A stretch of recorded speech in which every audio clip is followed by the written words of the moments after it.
तो ग्रसित बानी हम कुष्ठ रोग से, मरल दूर दूरावल बानी घरवा के लोग से।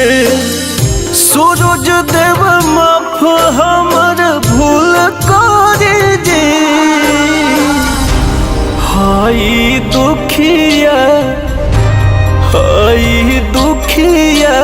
क्यों खिया कबूल करी जी, हाई दुखिया क्यों खिया कबूल करी जी।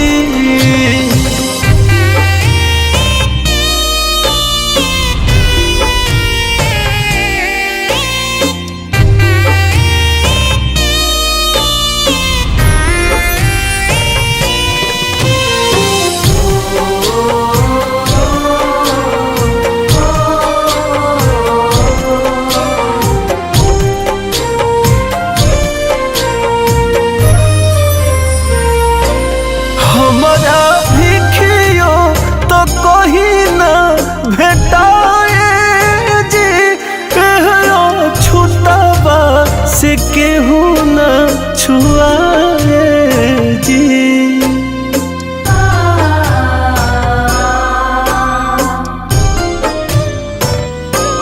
हमारा भिखियो तो कहीं ना भेटाए जी, छुतावा से केहू न छुआए जी।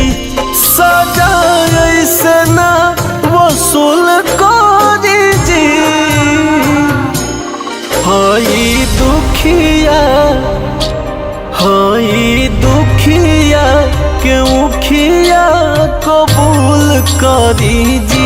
सूरज देव दुखिया क्यों खिया कबूल करी जी।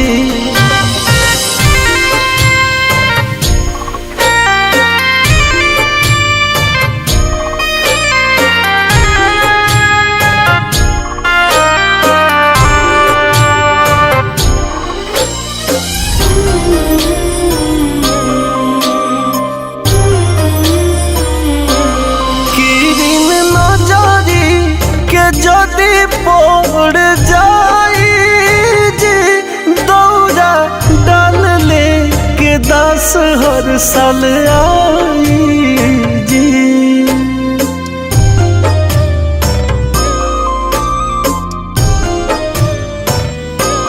किरिन नजरी के जदि पड़ जाई जी, दौरा डाल ले के 10 हर साल आई जी। कंचन काया बहु मूल करी जी, हाई दुखिया क्यों खिया कबूल करी जी।